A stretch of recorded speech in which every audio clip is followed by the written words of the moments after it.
ఈ స్టోరీ విన్న తర్వాత మీరు ఇంకా ఫ్లైట్ ఎక్కరు, ఎందుకంటే ఈ ఫ్లైట్ ని ఒక అస్థిపంజరం స్కెలిటన్ నడిపిందంటే మీరు నమ్ముతారా? ఇది నిజం. సెప్టెంబర్ 1954 లో జర్మనీ నుంచి ఆ శాండియాగో ఫ్లైట్ ఎగిరిన 4-5 అవర్స్ తర్వాత ఒక సముద్రం పైన వచ్చి సడన్ గా మాయమైపోయింది.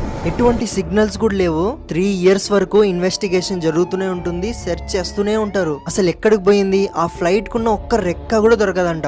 కరెక్ట్ గా 12th October 1989 బ్రాజిల్ లో సడన్ గా ఎక్కడి నుంచో ర్యాండమ్ గా ఒక ఫ్లైట్ వస్తున్నట్టుగా కనబడుతుంది. ఫ్లైట్ ని ఎమర్జెన్సీ ల్యాండింగ్ చేపిస్తారు. అందరూ షాక్ అయ్యే విషయం ఏంటంటే ఆ ఫ్లైట్ పైన శాన్ డియాగో అని రాసి ఉంటుంది. ఫ్లైట్ నంబర్ చూసి కన్ఫర్మ్ చేస్తారు. 35 ఏళ్ల ముందు ఎగిరిన ఫ్లైట్ ఈ రోజు ల్యాండ్ అయిందంట.